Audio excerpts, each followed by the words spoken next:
Mirë, jasë të ndalemi dhe ati. Ali Mehmeti, këto janë provat që keni të asaj që ju quani farë zgjedhore, apo keni në një asë në mëngë që e keni ruajtur për të nxjerrë më vonë? E ke pyetjen për mu personalisht, për Partinë Demokratike?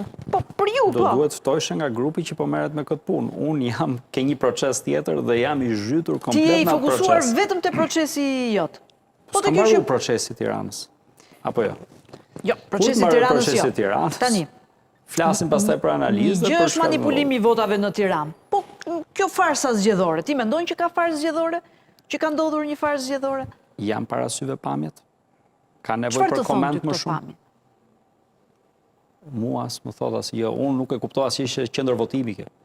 Mi, ashtu dyshuam dhe ne, po në fakt qendër votimi ishte se është zhvula, është edhe pajisja e skanimit të gishtit. S'ka nevojë as me fol fare, që fshati që duket s'do kallahuz. Po doja të nxori për qendër votimin e se vëm dyshim do të këtë tani. Po e pati nxjerr PD-ja për qendër votimi e tillë do jetë. Edhe një herë. Fshati që duket s'do kallahuz. S'ka koment. Kjo video nuk ka nevojë për asnjë koment. Po mirë, justifikohet mungesa e më shumë se 200.000 votave me këto pamje ose me këto prova? Po dalim ka analiza dhe ke komentin fund fare. Mbasi akoma s'është rinumëruar Tirana. Pra, para se të numërohet Tirana deri në fund, ne dalim ke pyetjet që nisim me nëse, unë nuk kam se çfarë do bëjmë. Ta mbarojmë procesin, ta mbyllim deri në fund dhe pastaj hajde të analizojmë. Kemi shumë për të analizuar, nuk është thjesht kaq. Çështja kryesore është që nëse ne shkojmë, nuk ka nevojë ta bëjmë ne këtë diskutim këtu. Unë rri me njerëz, rri poshtë, rri ke njerëzit. Flas me ta. Shkonin çdo kafe poshtë shtëpisë. Ke kafja, ke puna, ku donë, se kafen e kemi institucione. I kanë shumë qarta njerëzit. Jo, i kanë shumë qarta njerëzit. Se ç'a ndodh? Din të thonë për shembull, edhe ke kjo lagja sa kushton një votë, ke i fshati, ke i qyteti, sa blet këtu, po shko pyete. I din kush e bën, ku e bën, ku shkon, me kë flet, me kë i kali, gjitha i din. Vetëm institucionet shtetërore tona nuk din. I kanë ja 2 dosje aty që në 2021 për të hetu, për të qitë një përfundim, nuk i bëjnë. 4 vjetë, iku, marrë legislatura.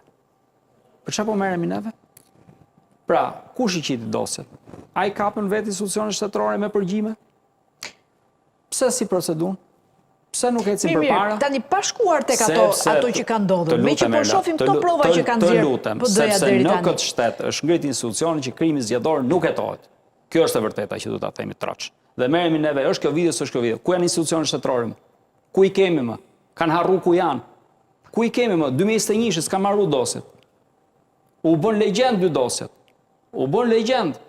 I ka kapur me përgjime. Mirë, pa shkuar tek ai proces, se ka kaluar. Jo, ja ky është problemi, pa shkuar. Do shkojmë aty. Sepse duhet të shkojmë. Po dalë se jemi këtu te 2025 një. Jo vetëm ato që shkel ligjin, po duhet të shkojmë dhe ato që nuk zbaton ligjin për të shkuar atë që ka bërë dëm. Po ja pra ato që na ngrihen me fanfara, me parada. Ato që na u than këto task force ato gjë, çfarë na u tha për para zgjedhjeve. S'ke besim ti tu duk që dështuan se Berisha thotë e ashpërsoi gjuhën ndaj Dumanit, ta është certifikuesi. Unë nuk vi nga një fushë besimi, vi nga një fushë që analizoj faktet.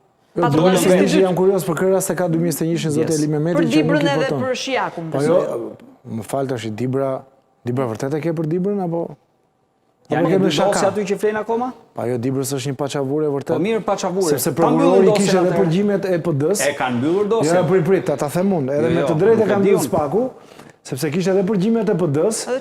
Dhe vajti te PD-ja dhe dha vetëm përgjimet e PS-s. Ishte një lojë tërësisht politike nga A-ja te Z-ja. Do ta bëj punën e vet spaku. Dhe din të gjithë spaku pushoi si çështje zoti. Që ta mbaroj spaku. Pushoi si çështje. Ishte marrë të dyja, pse pushoi? Sepse jo, sepse nuk u vërtetuan. Nuk u vërtetuan terren. Dhe kur pa që ishte një vendin edhe një opozitës me pistoleta të njerëzit, kemi qenë mos u ngrini në kauza fake.